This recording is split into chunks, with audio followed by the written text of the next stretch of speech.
Noah Chen learned the cruelest lesson a person can learn, that you can do everything right and still lose. Every single time. Picture this: a 29-year-old man sitting outside a dog kennel at a rescue shelter on a Saturday afternoon, talking softly to a senior dog who's too terrified to come near him. The dog's name is Rusty. He's been here for over a year. Nobody wants him. He's too old, too scared, too damaged. And Noah understands exactly how that feels, because Noah has spent his entire life being someone's backup plan. Never the first choice, always the consolation prize, always the almost but not quite. And if you've ever felt invisible while standing right in front of someone who's supposed to see you, if you've ever been told you're wonderful right before they choose someone else, then you're going to understand every painful moment of Noah's story. Because this isn't just a story about finding love.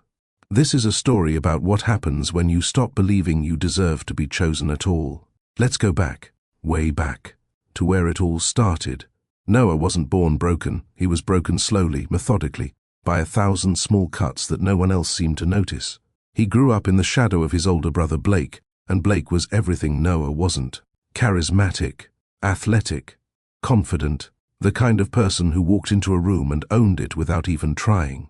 Blake was the golden child, the one their parents bragged about at dinner parties, the one who got the standing ovations at school assemblies, the one whose face lit up their mother's eyes in a way Noah's never did. When Noah made the honor roll, his parents said, "That's great, sweetheart," but Blake made valedictorian. When Noah joined the soccer team, they said, "Blake was team captain, maybe you'll get there too." And when Noah brought home his first girlfriend, his mother looked at her with polite approval, and then mentioned, almost casually, how Blake's girlfriend was so beautiful and accomplished. Noah learned early that no matter what he did, no matter how hard he tried, he would always be measured against Blake. And he would always fall short. But the real damage? That came later. In high school, Noah fell for a girl named Jessica Martinez. She had dark, curly hair and this laugh that made his chest ache. He spent 3 months working up the courage to ask her out. 3 months of rehearsing what he'd say, of finding excuses to talk to her between classes, of staying up late wondering if someone like her could ever want someone like him. And miracle of miracles, she said yes. They dated for 3 months. 3 beautiful, terrifying, hopeful months where Noah thought maybe, just maybe, he could have something good. Something that was his.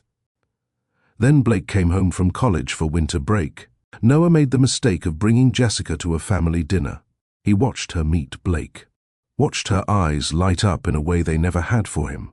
2 weeks later, Jessica sat Noah down at a coffee shop and told him she thought they should see other people. She started dating Blake the next day. His own brother. Blake dated her for exactly 1 month before he got bored and moved on, leaving both Jessica and Noah heartbroken in his wake. But the damage was done. Noah learned that even when he had something, even when someone chose him first, someone better, someone like Blake, could take it away. College was supposed to be different. A fresh start. New people who didn't know Blake, who wouldn't compare them. Noah threw himself into his studies, joined clubs, tried to rebuild himself. And then he met Amanda Chen, no relation, they used to joke. She was in his study, group for economics, smart, funny, passionate about social justice. They became close friends first, spending hours together in the library, getting late-night pancakes at the diner near campus, sharing dreams and fears in a way Noah had never done with anyone. He fell hard. Completely. The kind of falling where every song on the radio seemed to be about her. After months of building up courage, because when has courage ever worked out for Noah, he finally confessed his feelings. Amanda looked at him with these sad, kind eyes, and said she valued their friendship too much to risk it. That she was interested in someone else. His roommate, Chris. Outgoing, popular, effortlessly cool Chris. Noah spent the next 2 years watching Amanda date Chris, watching her light up around him, watching her become the person Noah had dreamed she'd be, just with someone else. And he smiled through it all, pretending he was fine being just friends. Because what else could he do? At least this way, she was still in his life, even if it was killing him slowly. After college, Noah channeled everything into his career. If he couldn't win at love, maybe he could win at work. He landed a job at a mid-sized marketing firm in the city. He was dedicated, hard-working, creative. He stayed late, took on extra projects, mentored junior employees. When a major promotion opened up, senior creative director, the job he'd been working toward for 3 years, his boss pulled him aside and said, "You're definitely being considered, Noah. This could be your moment." Noah believed him. He worked overtime for months, barely sleeping, pouring his heart into a campaign for their biggest client. The campaign was a massive success, record engagement. The client signed a multi-year contract extension. Noah waited for the announcement. The promotion went to Trevor Kingston. Trevor, who was decent at his job but exceptional at schmoozing with executives. Trevor, who had that ineffable it factor that Noah apparently lacked. Noah's boss called him into his office and said, "You're incredibly talented, Noah, a real asset to this team. But Trevor just has this presence, this charisma. You understand, right?" Noah said he understood. Because what else do you say when you've just learned that doing the work isn't enough? That being good isn't enough? That you'll always lose to someone with more shine? Then came Rachel Thompson. She was a kindergarten teacher with strawberry blonde hair and freckles across her nose. They met at a friend's barbecue 2 years ago, and for the first time in years, Noah let himself hope. Rachel was different. She appreciated his steadiness. She called him her rock. They dated for 8 months, and Noah thought she was the one. He was ready to propose. He'd picked out a ring. He was planning this whole elaborate proposal at the botanical gardens where they'd had their first date. Then Rachel asked to talk. She sat him down in his apartment, held his hands, and said words that would echo in Noah's mind forever. "You're wonderful, Noah. You're kind and stable and reliable. Anyone would be lucky to have you. But I don't feel that spark. You're perfect on paper, but my heart isn't in it. You deserve someone who's crazy about you, and I'm just not." A month later, Noah saw her Instagram. She was dating a musician named Jax, who was chronically unemployed, who borrowed money from friends, who was objectively a mess. But he gave her passion and excitement. He made her feel alive in a way Noah's stability never could. So here we are, Noah at 29, still in that same marketing job, still passed over for promotions, living alone in a modest 1-bedroom apartment with furniture from IKEA that he's never bothered to upgrade, because what's the point? He volunteers at the animal shelter on weekends, cooks elaborate meals for one, reads science fiction novels where the hero actually wins. He's the reliable friend everyone calls when they need help moving or advice about their relationships, but never the one they invite to the fun parties. He's the guy women date when they're ready to settle down, when they've gotten the excitement out of their systems and want something stable, but he's never the one they're excited about.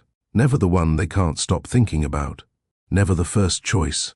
He's learned to accept it, learned to tell himself that being reliable and steady is valuable, that he should be grateful for what he gets. But deep down, he's exhausted from always being the backup, exhausted from watching people choose someone else over him, exhausted from being told he's great, but he dates occasionally, but he's guarded now. He doesn't let himself hope too much, because hope has only ever led to disappointment. His brother Blake is married now, with a kid, living the picture-perfect life. His parents still ask Noah when he's going to settle down like Blake, not understanding that Noah has tried. He just keeps getting passed over. Noah has resigned himself to a life of being almost enough but never quite, of being second place, of being the good option that no one actually wants. And then, on an ordinary Saturday afternoon at the animal shelter, everything changes. Noah is cleaning kennels, going through the motions, when he hears a voice. Frustrated, gentle, heartbroken. I just want him to know he's safe now, that not everyone will hurt him. He looks up and sees her. A woman he's noticed a few times over the past couple of months, dark hair pulled into a messy ponytail, paint-stained jeans, sitting outside Rusty's kennel with tears in her eyes. Her name, he'll learn, is Elise, and she's about to choose him first. But here's what I want you to think about. When you've spent your entire life being second choice, When every person you've ever loved has looked at you and decided you weren't quite enough, how do you recognize real love when it finally shows up? How do you trust it? And more importantly, do you even believe you deserve it anymore? Noah doesn't think. He just moves. He walks over to where Elise is sitting, her back against the cold concrete wall, her hand extended toward Rusty's kennel, even though the dog won't come near her. And maybe it's because he sees himself in that scared animal, or maybe it's because he sees something in her eyes that he recognizes, that desperate need to save something. Broken. But he crouches down beside her and says the words that will change both their lives. Want to try together? Sometimes they respond better to calm, consistent presence. She looks at him, really looks at him, and for the first time in years, Noah doesn't feel invisible. Here's what nobody tells you about healing. It doesn't happen in grand dramatic moments. It happens in small, quiet increments that you barely notice until one day you realize you're not bleeding anymore. For Noah and Elise, healing starts with a dog named Rusty and Saturday afternoons that stretch into evenings. They begin coordinating their volunteer schedules without even discussing it. Noah shows up at 2 o'clock on Saturdays. Elise shows up at 2:05. They sit outside Rusty's kennel together, not pushing, not demanding, just being present, consistent, kind. And while they're teaching Rusty to trust again, something else is happening. Something neither of them planned for. They're teaching each other that maybe, just maybe, not everyone leaves. Week 1, they barely talk. Just sit in comfortable silence, occasionally commenting on Rusty's small victories. The way he stops growling when Noah approaches, the way he watches them with cautious curiosity instead of outright fear. Week 2, the silence fills with conversation. Small things at first. What do you do when you're not here? Elise asks. I work in marketing, Noah says, then adds with a self-deprecating smile, I make things look better than they are. That's not what you do here, Elise observes, gesturing to Rusty. Here you just let things be what they are. And Noah realizes she's right. He's never thought about it that way. Week 3, the conversations deepen. Elise tells him about her work as a freelance graphic designer, how she also teaches art to kids twice a week at a community center. There's something magical about watching children create, she says, her whole face lighting up. They don't second-guess themselves. They just make what they feel. Noah tells her about the campaign he poured his heart into, the promotion that went to Trevor. He tries to say it casually, like it didn't matter, but Elise sees through him. That must have hurt, she says simply. Not you should have fought harder. Or maybe next time, just acknowledgement of his pain, and something in Noah's chest loosens. Week 4, Rusty does something miraculous. When Noah extends his hand, palm up, with a small treat, Rusty takes 3 tentative steps forward and gently takes the treat from his fingers. Elise gasps. Actually gasps. Her hand flies to her mouth, and tears spring to her eyes. Noah. He did it. He actually did it. And before Noah can process what's happening, Elise throws her arms around him in pure joy. It lasts maybe 3 seconds, but in those 3 seconds, Noah feels something he hasn't felt in years. Wanted, not as a backup plan or a second choice, but as someone worth celebrating with. When Elise pulls back, there's this moment where they just look at each other, and Noah thinks maybe she feels it too.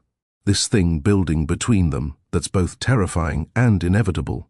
We should celebrate, Elise says, her voice slightly breathless. Coffee. There's a place around the corner. And Noah, who has learned to protect himself by saying no, who has learned to keep distance between himself and potential heartbreak, finds himself saying yes. The coffee shop is small and warm, with mismatched furniture and local art on the walls. They order. Noah gets black coffee. Elise gets something elaborate with oat milk and caramel, and they sit by the window as afternoon light streams through. You're really good with him, Elise says. With Rusty, I think I relate to him, Noah admits, surprising himself with his honesty. The whole being scared to trust people thing. Elise leans forward, genuinely curious. Why's that? And here's the moment where Noah could deflect, could make a joke, could protect himself the way he always does. But there's something about the way Elise is looking at him, not with pity or judgment, but with real interest, that makes him want to be honest. So he tells her everything about Blake, the golden child who cast a shadow Noah could never escape, about Jessica, who left him for his own brother, about Amanda, who chose his roommate, about the promotion that went to Trevor, about Rachel, who said he was wonderful but not enough. The words pour out of him like water from a broken dam, and Elise listens without interrupting, her eyes never leaving his face. When he finishes, there's silence. Noah braces himself for the usual responses, the awkward sympathy, the well-meaning but useless reassurances. Instead, Elise says, "Those people were idiots." Noah laughs, but it comes out bitter. "Or I'm just not enough." And Elise does something that stops his heart. She reaches across the table and takes his hand. Her fingers are warm, her grip firm. "No," she says, and there's steel in her voice. "You're more than enough. They just didn't see it." Noah stares at her, shocked by the conviction in her voice. "How can you be so sure?" "Because," Elise says, squeezing his hand, "I've wasted years chasing guys who were exciting but treated me like an afterthought, guys who were all flash and no substance. And, you know what I've learned? Excitement fades. Consistency doesn't. Kindness doesn't. Showing up doesn't." She pauses, her eyes intense. "You show up, Noah, every single time. For Rusty, for the other animals at the shelter. I've watched you with them. That's not being second best. That's being exactly what matters." Something shifts after that conversation. The walls Noah has built around himself, walls constructed brick by brick through years of disappointment, start to crack. He and Elise exchange numbers. The texting starts casually. "Rusty ate breakfast this morning." Elise sends with a string of celebration emojis, but soon the messages become constant. Good morning texts, random thoughts throughout the day, photos of things that made them think of each other. "Saw this dog in the park that looked like Rusty's more confident cousin." Noah sends with a picture. "That's Rusty's future." Elise replies. Character development arc complete. They start seeing each other outside of the shelter. Dinner at a Thai place Elise loves. A walk through the farmer's market on Sunday morning. A movie they both fall asleep during because the week was long and the theater was warm and comfortable. Every moment feels easy, natural, like they've been doing this for years instead of weeks. Noah keeps waiting for the catch, for the moment when Elise realizes she could do better. But it doesn't come. Instead, what comes are more moments of being seen. Elise remembers that Noah mentioned loving science fiction, so she brings him a worn paperback of her favorite novel. "I think you'll love this," she says. "The main character kind of reminds me of you, underestimated but brilliant." Noah remembers Elise mentioning an art exhibit she wanted to see at the Contemporary Museum, so he gets tickets. When he presents them to her, her whole face transforms. "You remembered," she breathes. "Of course I remembered," Noah says, confused. "Why wouldn't I?" And Elise looks at him with something that might be wonder. "My last boyfriend. I'd tell him things and it was like speaking into a void. He never remembered anything unless it affected him directly. He was an idiot," Noah says, echoing her words from the coffee shop. Elise smiles. "Yeah, he really was." The art exhibit date is when Noah realizes he's in trouble. Big trouble. The kind of trouble you can't come back from. They wander through the galleries, and Elise talks about the pieces with such passion, such insight, that Noah finds himself watching her more than the art. The way her hands move when she's excited. The way she tilts her head when she's considering something. The way she bites her bottom lip when she's trying to articulate a complex thought. "You're not even looking at the painting," Elise says, catching him staring. "I'm looking at something more interesting," Noah replies, and then immediately wants to take it back because it sounds like a line, sounds like something Blake would say. But Elise doesn't roll her eyes or laugh it off. She blushes, actually blushes, and takes his hand as they move to the next gallery. That night, Noah lies awake in his apartment, staring at the ceiling, his heart racing. He's falling in love with Elise, has already fallen, if he's being honest, and it terrifies him. Because everyone he's ever loved has chosen someone else. Everyone he's ever opened his heart to has looked at what he offered and decided it wasn't enough. The midpoint comes on a Tuesday evening, 3 months after they met. They're walking through the park near the shelter, sharing a bag of roasted chestnuts from a street vendor. The air is crisp, autumn giving way to early winter, and the streetlights are just starting to come on. Elise is telling him a funny story about one of her art students who tried to paint a portrait of his cat and somehow ended up with what looked like a potato with whiskers, and Noah is laughing, really laughing, the kind that comes from deep in your chest, when Elise suddenly stops. Walking. What? Noah asks, concerned. Nothing. Elise trails off, looking at him with this expression Noah can't quite read. You have a really great laugh. Did you know that? It's genuine. A lot of people laugh like they're performing, but you laugh like you mean it. And Noah doesn't know what to say to that, so he doesn't say anything. They stand there in the middle of the path, people flowing around them like water around stones, and something passes between them. A decision being made without words. Elise takes his hand, not the casual hand-holding of the art museum, but a deliberate, intentional interlacing of fingers. A statement. Noah, she says softly, I need to tell you something. His heart stops. Here it comes. The "you're wonderful" but speech. The "I think we should just be friends" conversation. The inevitable moment when she realizes she wants someone more exciting, more charismatic, more like Blake. I'm falling for you, Elise says. Actually, I think I've already fallen. And I need you to know that before we go any further. Because I don't want to play games or be coy or pretend I feel less than I do. I've done that before, and it never ends well. Noah's mind goes blank. You're... what? Falling for you, Elise repeats, stronger this time. I'm falling in love with you, Noah Chen. And it's not because you're safe or reliable or because I'm settling. It's because you're kind and thoughtful and you see people, really see them. It's because you make me laugh and you remember things I say and you show up consistently even when it's hard. It's because when I'm with you, I feel like I'm exactly where I'm supposed to be. She pauses, searching his face. So I guess what I'm asking is, are you feeling this too? Or am I completely misreading everything? And Noah realizes something that nearly brings him to his knees. She's nervous. Elise, beautiful, talented, genuine Elise, is nervous that he might not feel the same way, that he might reject her. I'm terrified, Noah admits, his voice rough. I'm falling for you too, and it terrifies me because everyone I've ever felt this way about has chosen someone else. I keep waiting for you to realize you could do better, that you deserve someone more exciting, more confident, more... Stop, Elise interrupts gently. Noah, listen to me. I don't want more exciting. I've had exciting. Exciting cheated on me and made me feel like I was never enough. I don't want someone more confident. I want someone real. Someone who knows what it's like to hurt and shows up anyway. I want you. And Noah, who has spent his entire life being second choice, finally understands what it feels like to be picked first. For 3 weeks, Noah lives in a bubble of happiness so complete it feels surreal. He and Elise are officially together. They don't have a big conversation about labels or exclusivity.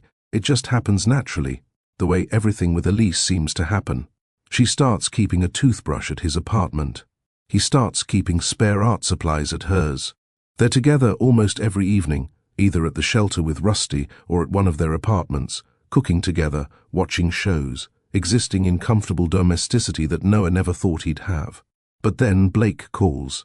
Hey, little brother, Blake says, and Noah can hear the smile in his voice.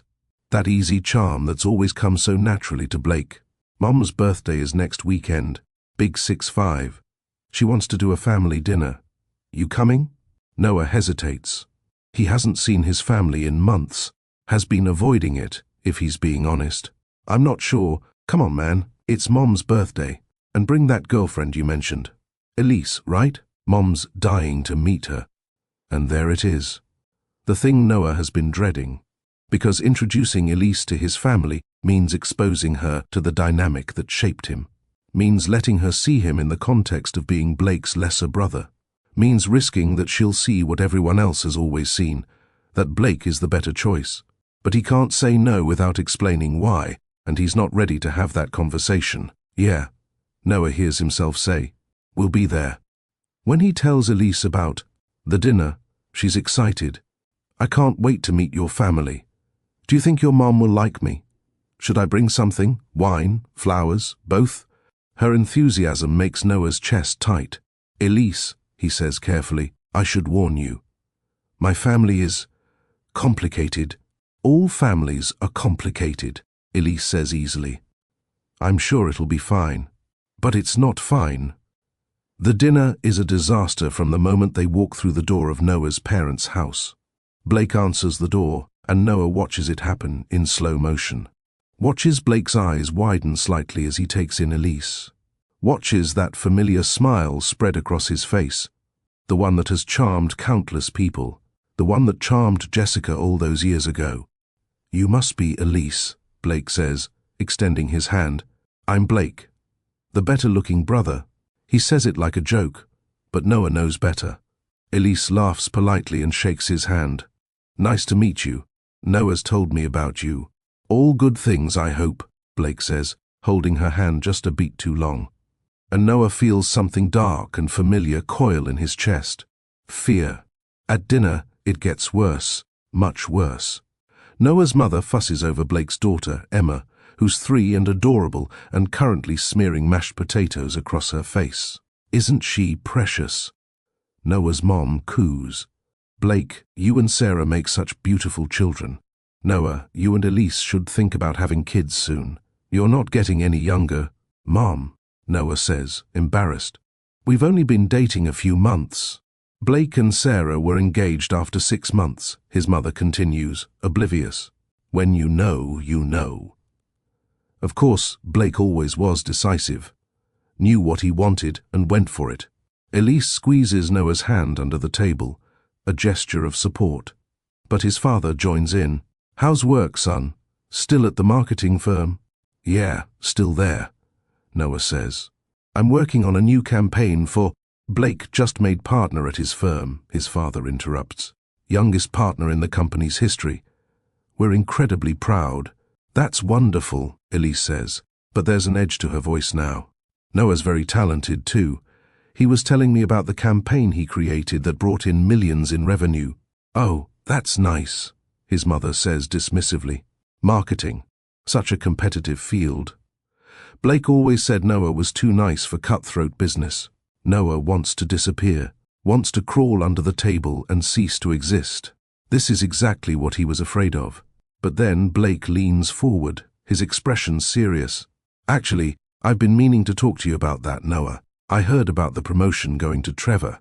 That was rough, man. You deserved that position." And for a moment, Noah thinks maybe Blake has changed. Maybe his brother actually sees him now. But then Blake continues. "You know what your problem is? You're too passive. You wait for people to recognize your worth instead of demanding they see it. You've always been like that. Even in high school with Jessica." "Blake," Noah says, a warning in his voice. But Blake doesn't stop. "What?" "I'm just saying, if you'd been more confident, more assertive, maybe she would have—" "Blake, don't," Noah's mother interrupts, finally sensing the tension. But the damage is done. Elise's hand has gone still in Noah's. When they leave that night, Elise is quiet in the car. Too quiet.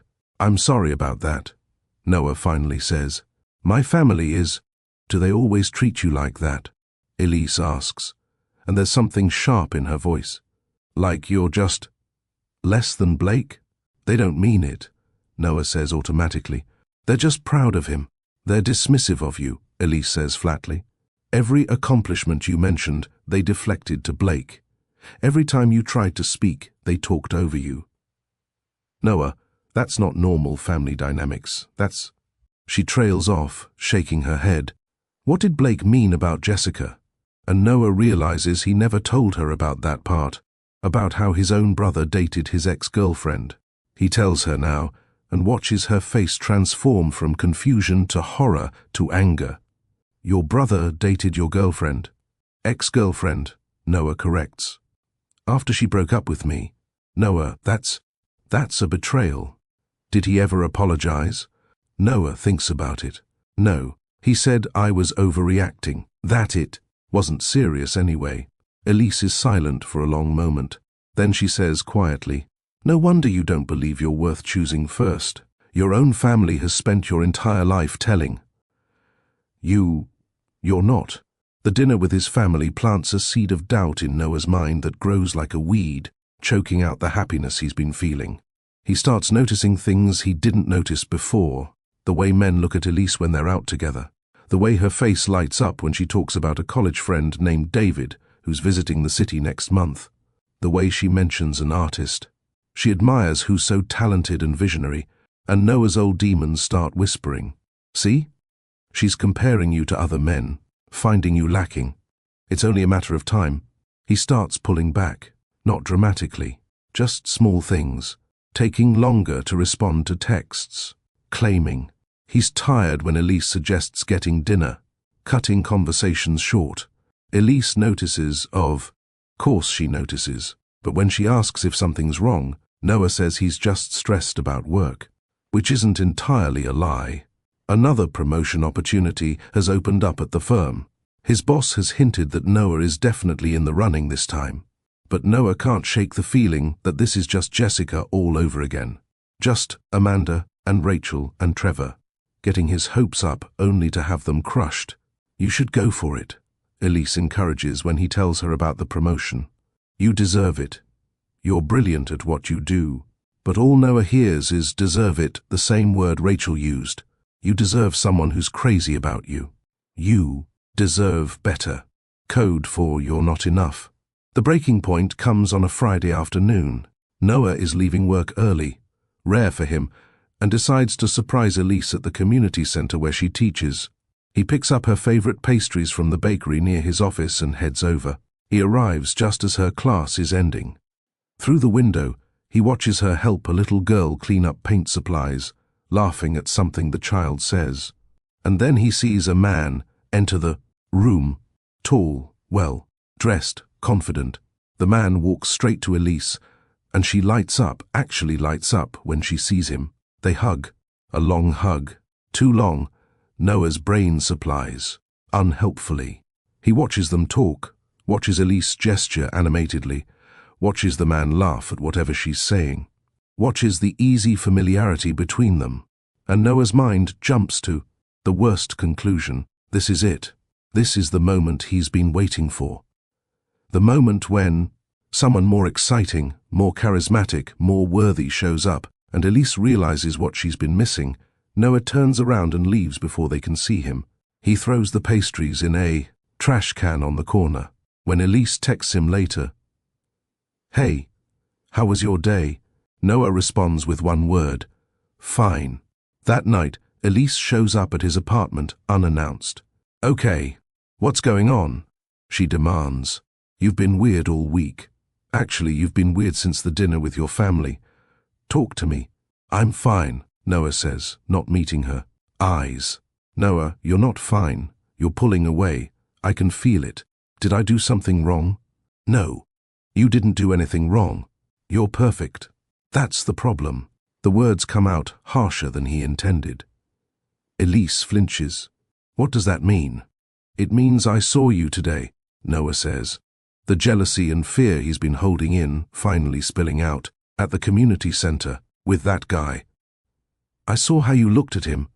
Elise's face shifts from hurt to confusion to understanding. "David? From college?" "Noah, he's my friend. He's visiting and stopped by to say hi." "You lit up when you saw him," Noah says. "The way you used to light up when you saw me. The way I used to." Elise stops, her voice rising.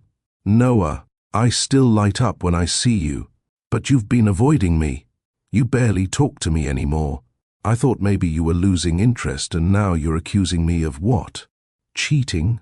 Being interested in someone else?" "I'm not accusing you of anything," Noah says, but his voice lacks conviction. "Then what is this? What are we doing here?" And Noah realizes he's at a crossroads. He can be honest about his fear, about the poison his family dinner poured into his mind, about the decades of being second choice that have left him unable to trust good things. Or he can protect himself, do the leaving before he gets left. Maybe we should take a break, Noah hears himself say. Maybe this is moving too fast. Elise stares at him like he's slapped her. A break. Yeah, just some space. To think. To think about what, Noah? About whether you want to be with me? Because I thought we were past that. I thought we were building something real. Maybe that's the problem, Noah says, and he can hear his voice breaking, but he can't stop. Maybe you're settling for something real when what you actually want is something exciting, like that musician your ex was, like David, or whoever's next. I'm just the safe option until someone better comes along. Noah, I don't want to be someone's safe option anymore, Noah says. I don't want to be the guy you're with because he's reliable and shows up. I want to be the guy you can't stop thinking about. And I'm not that guy. I've never been that guy. Elise's eyes fill with tears. You are that guy, you idiot. You're exactly that guy. But apparently, you don't believe me, and I can't make you believe something you've decided isn't true. She heads for the door, then turns back. For what it's worth. I wasn't settling. I was choosing. But you're so convinced you're everyone's second choice that you can't see when someone picks you first. The door closes behind her with a soft click that sounds like an ending. 3 days pass, the longest 3 days of Noah's life. He doesn't hear from Elise, doesn't reach out himself because what would he say? He was right to end things before she could hurt him. He was protecting himself. That's the story he tells himself at 3 in the morning, when he can't sleep. That's the story he repeats when he sees her name on his phone and has to fight the urge to call. On Saturday, Noah goes to the animal shelter alone. He hasn't missed a Saturday in 2 years, and he's not about to start now. Rusty is in his kennel, and for the first time in months, the dog doesn't come to the front when Noah approaches.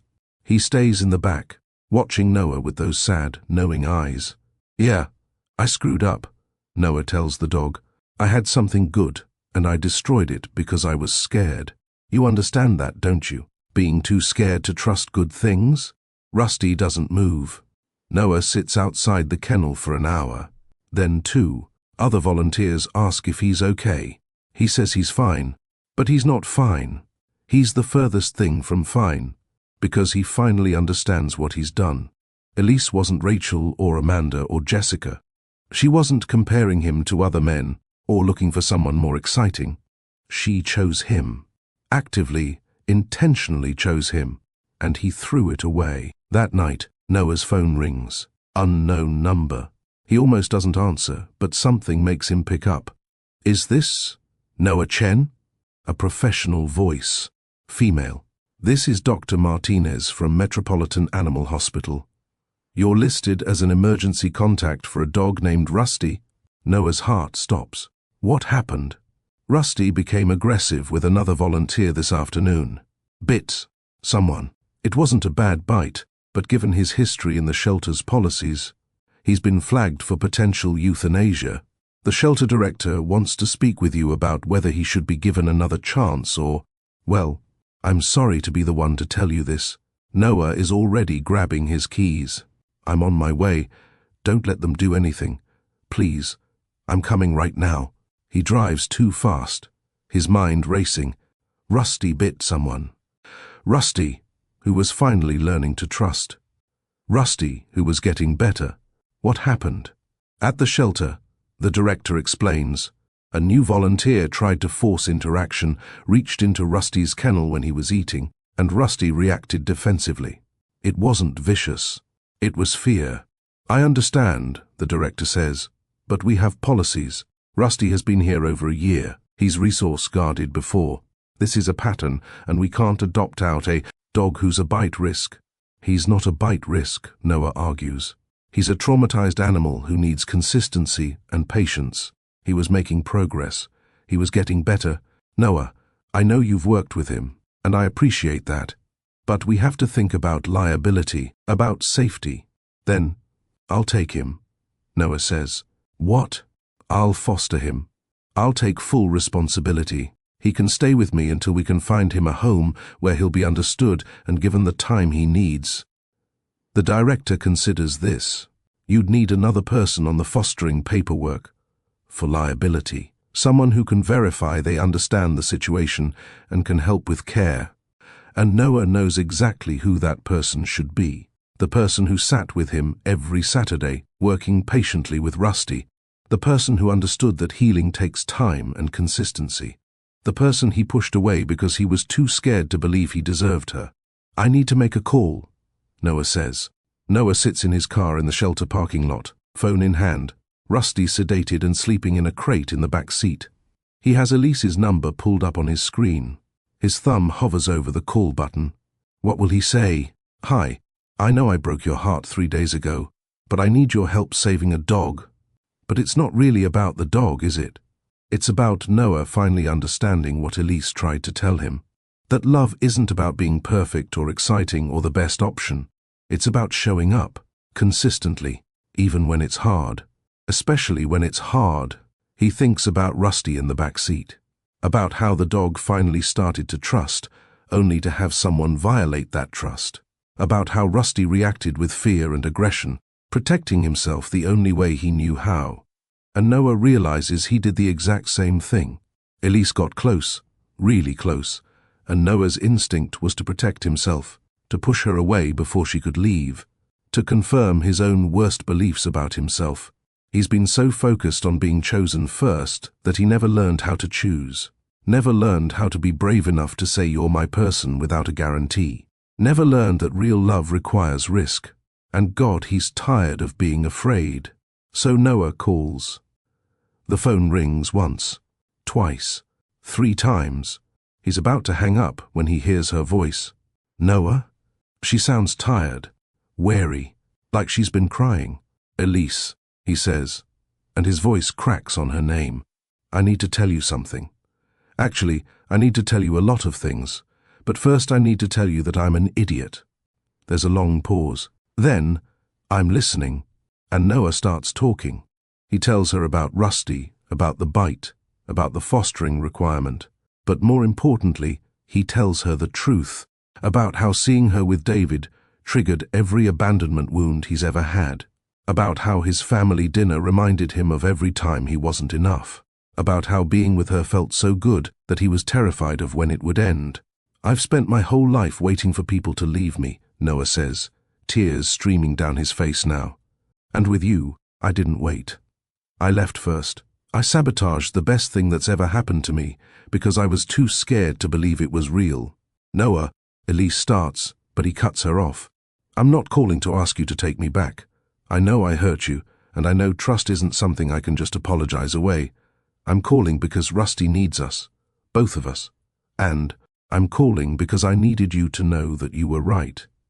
You weren't settling for me. I was the one who couldn't see my own worth. And I'm sorry. I'm so incredibly sorry. There's silence on the other end, long enough that Noah thinks she might have hung up. Then, where are you? The shelter parking lot. Stay there. I'm coming. 20 minutes later, Elise's car pulls up next to his. She gets out, and even in the dim light of the parking lot, Noah can see she's been crying. They stand facing each other, 3 feet of charged air between them. Show me the dog, Elise says. So Noah does. He opens the back of his car and shows her Rusty sleeping in his crate. Elise crouches down, looking at the dog who brought them together. He bit someone because he was scared, she says softly. Yeah, and you pushed me away because you were scared. Yeah. Elise stands, turning to face him. Noah, I can't be with someone who's waiting for me to leave. I can't be in a relationship where I have to constantly prove I'm not going to hurt you. That's not fair to either of us. I know, Noah says, his heart breaking. I'm not asking you to. I'm just asking, help me save Rusty. Whatever happens with us, he doesn't deserve to pay for my mistakes. Elise studies his face for a long moment. Then she says something that gives Noah a sliver of hope. I'll co-sign the fostering papers for Rusty. But Noah, we need to talk, really talk, about what happened, about your family, about why you don't believe. You're worth loving, because I meant what I said. You're not my second choice. But I can't make you believe that. You have to do the work to believe it yourself. I'm in therapy, Noah blurts out. What? I started therapy 2 weeks ago, actually. After the dinner with my family, I realized I've been carrying around so much damage. From my childhood, from Blake, from every relationship that's failed. And I thought I could handle it myself. But I can't. So I'm getting help. Real help. Elise's expression softens slightly. That's good, Noah. That's really good. I know I have a lot of work to do, Noah continues, on myself, on believing I'm worthy of good things. And I know I hurt you, and I don't expect you to forgive me right away. But I want you to know, I'm trying. I'm finally trying to be the person who deserves you. Not because I'm perfect, but because I'm willing to do the hard work of healing. And here, at the end of Act 2, with Rusty sleeping between them and everything, uncertain, Noah finally asks the question that matters. Is that enough? Not right now, but eventually, can trying be enough? So here's what I want you to consider, because this is where the story gets complicated. Can someone who's spent their entire life believing they're second best ever truly accept being chosen first? Can love heal wounds that run that deep, or does healing have to come first? And more importantly, when someone finally shows up for themselves, does that earn them a second chance with the person they hurt? Because Noah is finally ready to fight for what he wants. The question is Elise still willing to let him? Elise doesn't answer Noah's question right away. Instead, she looks at Rusty sleeping in the crate, then back at Noah standing there with tears on his face and hope in his eyes, and she says something that changes everything. Let's get this dog home first. Then we'll see. And as they drive in separate cars to Noah's apartment, Rusty sedated in Noah's back seat, Elise following behind with her headlights in his rearview mirror, Noah realizes something profound. For the first time in his life, he's not waiting to be chosen. He's choosing to fight. But the question that keeps him gripping the steering wheel too tight, the question that makes his heart race with equal parts terror and hope, is this. What if fighting for love means accepting that you might lose, and choosing to fight anyway? The next morning, Noah wakes up on his couch. He gave Elise his bed, and she didn't argue, which told him everything about where they stood, to find her sitting on the floor next to Rusty's crate, talking softly to the dog. Rusty is awake, watching her with those cautious eyes, and Elise is telling him a story. So there was this guy, she's saying, her voice gentle, who was so scared of being hurt that he hurt himself first, pushed away the person who loved him because he thought it was inevitable that she'd leave. But here's the thing, Rusty, being scared doesn't make you bad. It makes you hurt, and hurt things need time and patience, and people who don't give up on them. Noah's throat tightens. He knows, she knows he's awake, knows she's talking to him as much as to Rusty. The question is, Elise continues, still not looking at Noah, can that guy learn to trust that someone might actually stay, or will he keep running every time things get good? Noah sits up, his voice rough from sleep and emotion. I don't want to run anymore. Elise finally turns to look at him. Her eyes are tired, and there's a guardedness there. That wasn't there before. He put that there. Wanting something and being able to do it are different things, Noah. I know, he says. That's why I need to show you something. He pulls out his phone and shows her a screenshot of an email. It's from Dr. Patricia Gonzalez, licensed therapist, confirming his appointment for later that week. But it's not the first appointment. The email thread shows months of scheduling. I started therapy 3 months ago, Noah admits, right after our 5th or 6th time volunteering together, because I realized I was falling for you, and I knew if I didn't deal with my past, I'd sabotage it. I didn't deal with it fast enough. Elise studies the phone, then his face. Why didn't you tell me?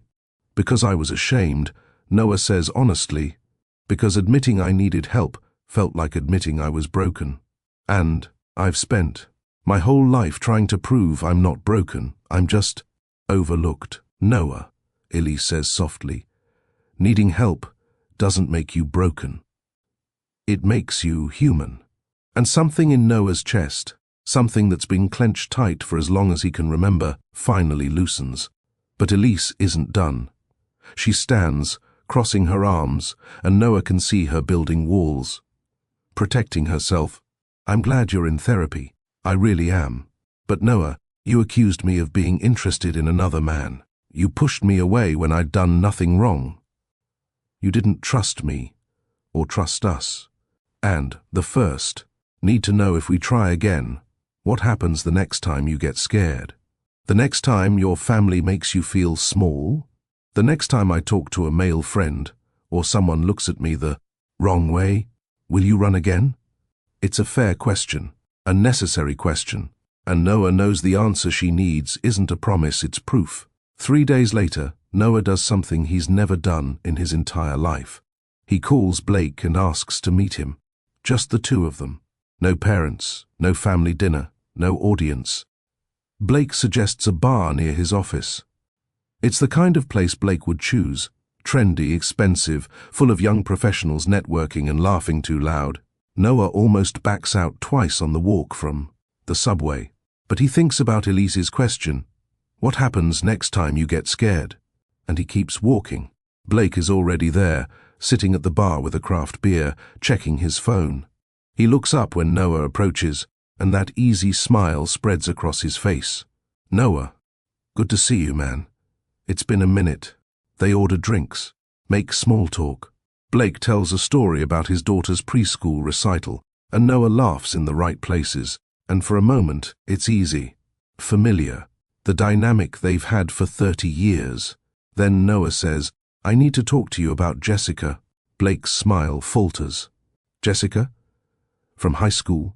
Noah, that was over a decade ago you dated my girlfriend, Noah says, his voice steady despite his racing heart. My girlfriend, Blake. I brought her to a family dinner, and 2 weeks later you were dating her. She broke up with you first, Blake says defensively. It's not like I stole her. You knew I had feelings for her. You knew it would hurt me. And you did it anyway. Blake shifts uncomfortably. Look, we were kids. I didn't think it was that serious. It was serious to me, Noah says, and it set a pattern. My whole life, I've watched people choose you over me. Our parents, my girlfriends, even my bosses, they all pick the charismatic, confident Blake over the steady, reliable Noah, and I let it happen. I told myself it was fine, that I should be grateful for whatever scraps of attention I got. Noah, I didn't know you felt. I'm not done, Noah interrupts, surprising both of them. I let it happen because I believed what everyone seemed to be telling me, that I was second best, that being like you was the goal and I was failing. But I'm not you, Blake. I don't want to be you, and I'm tired of measuring my worth by a standard that was never mine to begin with. Blake is silent, his beer forgotten. I met someone, Noah continues. Someone incredible. Someone who chose me first. And I almost destroyed it because I was waiting for her to realize she'd rather have someone like you, someone more exciting, more confident, more everything. I'm not. Noah, I need you to hear this, Noah says. What you did with Jessica. It was thoughtless and selfish. And the fact that you never apologized, never acknowledged how it affected me, told me that my feelings didn't matter, that I didn't matter. So I'm here to tell you that they do. I do. And if we're going to have any kind of relationship going forward, things need to change. Blake looks down at his hands. When he speaks, his voice is quiet. You're right, I was selfish. I've been selfish our whole lives, honestly. Everything came easy to me, and I never thought about what it was like for you, always being compared to me. I never thought about how my actions affected you. He looks up, and Noah is shocked to see genuine remorse in his brother's eyes. Jessica wasn't even that important to me. I dated her for a month because she was there and I could. I didn't think about you at all, and that was cruel. I'm sorry, Noah. I'm really, truly sorry. It's not a perfect apology. It doesn't erase years of hurt, but it's real, and it's something Noah has needed to hear for 15 years. Thank you, Noah says. I'm sorry too, Blake adds, for all of it, for taking credit, for being thoughtless, for letting Mom and Dad put you in my shadow. You deserved better. You deserve better. And Noah realizes something. Blake's apology doesn't change his worth. Noah's worth was never dependent on Blake acknowledging it. But hearing it still matters. Still helps. I'm seeing a therapist, Noah says. Working through a lot of this. And one thing she told me is that I need to set boundaries. With you, with Mom and Dad, with everyone. So here's my boundary. I need you to see me as my own person, not as your younger brother who's perpetually behind you. Can you do that? Blake nods slowly. Yeah, I can do that. I want to do that. They finish their beers, talk about easier things, work, life, Blake's daughter, and when they part ways, Noah feels lighter. Not healed completely, but lighter, like he's taken a step toward reclaiming his own story. A week passes. Noah and Elise co-parent Rusty in careful, polite shifts.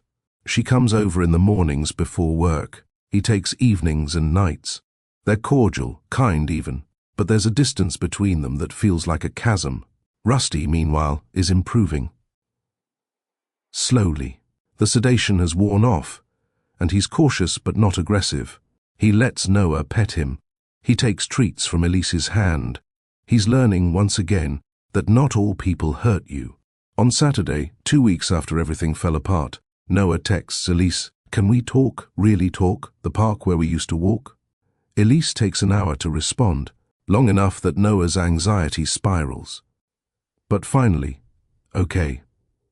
4 p.m., Noah gets there early, paces, practices what he wants to say.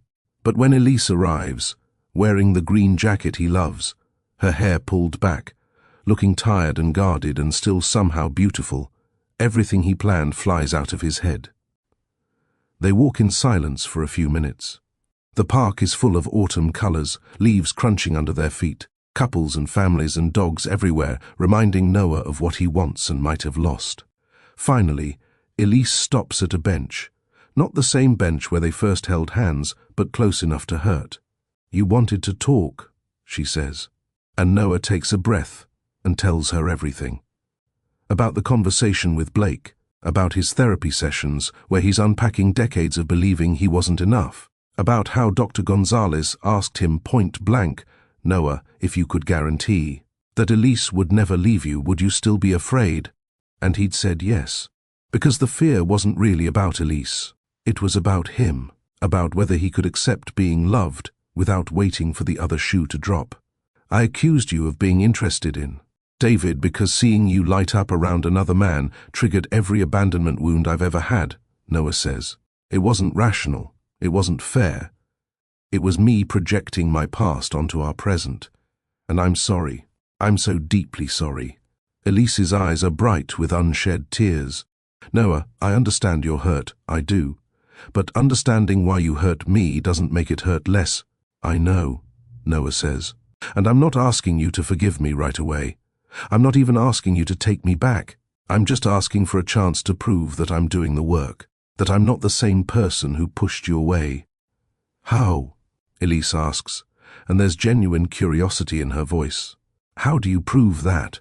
"By showing up," Noah says, "consistently, even when it's hard, even when I'm scared. Especially when I'm scared, by being honest about my fears instead of acting on them, by trusting you when you say you choose me, even when my brain tells me that's impossible." He reaches for her hand, tentatively, and she doesn't pull away. "Elise, I can't promise I'll never be scared. I can't promise I won't have bad days where my past tries to convince me I'm not enough. But I can promise that I'll fight those thoughts instead of fighting you. I can promise I'll communicate instead of running. I can promise that I'm choosing you, actively and intentionally, every single day." Elise is crying now, tears streaming down her face. "I was so hurt, Noah. When you pushed me away, it felt like confirmation that I'd chosen wrong again, that I'd seen something in you that wasn't there." "It was there," Noah says urgently. "It is there. You didn't choose wrong, Elise. You chose someone who's still learning how to believe he's worthy of being chosen. But I'm learning. I swear I'm learning." Elise wipes her eyes, and when she speaks, her voice is raw. I need to tell you something too. About why I'm so scared to try again. Noah nods, waiting. Jason, my ex, he spent 4 years making me feel like I was too much and not enough at the same time. Too demanding when I asked for basic respect. Not exciting enough when he wanted to justify cheating. And when it ended, I promised myself I'd choose differently next time. I'd choose steady and kind and real. She looks at Noah, really looks at him. And then I met you. And you were everything I'd been looking for. But Noah, when you pushed me away, when you accused me of wanting someone else, it brought back every moment Jason made me feel like I wasn't enough. Like no matter what I did, I'd be punished for someone else's damage. Elise, I'm so sorry. I'm not done, she says gently. I'm scared too. I'm scared that if we try again, you'll keep running every time things get hard. I'm scared that I'll spend our whole relationship trying to prove I'm not going to leave. I'm scared that loving you means accepting I'll always be fighting your past. She squeezes his hand. But here's the thing, I want to be scared with you instead of safe without you. Because these 2 weeks without you have been the longest of my life. Because I miss you. Because I still choose you, even knowing this is going to be hard. Noah's vision blurs with tears. You still choose me? I choose you, Noah Chen, Elise says firmly. But I need you to choose me back. Not just in the good moments, but in the hard ones. When you're scared, I need you to come to me, not push me away. Can you do that? And Noah realizes this is the moment. The moment where he either accepts love or runs from it one final time. Yes, he says, his voice breaking. I can do that. I will do that. I choose you, Elise. Not because you're safe or convenient, but because you're you. Because you see me. Because loving you feels like coming home. She kisses him then, and it tastes like salt and relief and second chances. The rebuilding happens slowly, intentionally. They don't pretend the hurt didn't happen. They go to a couples counseling session, just one, to learn how to communicate better. Noah starts being honest when he's having a bad day, when his thoughts spiral instead of withdrawing. Elise learns to give him space to work through his feelings while also holding him accountable. 2 weeks later, Noah invites Elise to another family dinner. She's hesitant, but he promises it will be different. And it is. When his mother starts to compare him to Blake, Noah calmly interrupts. Mom, I need you to stop doing that. I'm not Blake. I'm me. And I'm proud of who I am. His mother looks shocked. His father opens his mouth to object. But Blake surprises everyone. Noah's right. He's accomplished incredible things, and we should celebrate him for who he is, not compare him to me. His parents are silent, uncertain, but they nod. It's a start. Elise squeezes Noah's hand under the table, and he squeezes back. At work, Noah applies for the promotion, not because he needs it to prove his worth, but because he wants the challenge. He prepares thoroughly, presents confidently, and when his boss asks why he deserves the position, Noah doesn't minimize his achievements. He lists them, owns them, believes them. He doesn't get the promotion. It goes to someone with more experience, but this time, Noah doesn't spiral, because his worth isn't defined by a job title. And 3 months later, when another opportunity opens up, Noah does get it. Not because he's the most charismatic candidate, but because he's the most qualified, and he finally believes it. 6 months after everything fell apart and came back together, Noah and Elise stand in the animal shelter with Rusty, who is now officially, legally theirs. Rusty is a different dog, confident, playful, affectionate. He greets other volunteers with tail wags instead of growls. He's learned that consistency and patience can heal even the deepest wounds. A new dog arrives at the shelter, a scared, traumatized rescue who won't let anyone near her. The shelter director asks if Noah and Elise might work with her, given their success with Rusty. They look at each other and smile. We'd love to, Elise says. As they sit outside the new dog's kennel, speaking softly, offering patience and presence, Noah thinks about how far he's come. He's not the man who believed he'd always be second choice. He's the man who learned that being steady and kind isn't settling, it's strength. He's the man who finally understands that love isn't about being perfect, it's about being present. Elise leans her head on his shoulder, and Noah wraps his arm around her, and for the first time in his life, he's not waiting for the other shoe to drop. He's just here, chosen and choosing. You know what's funny? Elise murmurs. What? Noah asks. I spent years looking for someone to choose me. Turns out I just needed to learn who was worth choosing. Noah kisses the top of her head. And I chose right, Elise says, smiling up at him. And Noah, who spent 29 years believing he'd never be anyone's first choice, finally understands that he was never the problem. He just hadn't met his person yet. But now he has, and he's never letting go. So here's what I want you to take from Noah Elise's story. Being someone's second choice says everything about them and nothing about you. Your worth isn't determined by who overlooks you. It's determined by how you show up for yourself and for the people who truly see you. Noah learned that excitement isn't the same as right, that consistency is powerful, and that sometimes the best love is the quiet, steady kind that doesn't demand you be anything other than yourself. But more importantly, he learned that you can't receive love until you believe you deserve it. Now, I want to hear from you. Have you ever felt like Noah, like you were always someone's backup plan? Or maybe you've been Elise, choosing the wrong people until you finally learned what real love looks like. Drop a comment below and tell me your story. And if this resonated with you, if Noah's journey felt familiar, do me a favor. Share this video with someone who needs to hear that they're not second best. They're just waiting for the right person, to see them first. Hit that like button if you believe that steady love beats exciting chaos every single time. Subscribe if you want more stories about real love, messy healing, and second chances that turn into forever choices. And remember, you're not too boring, too quiet, or too anything.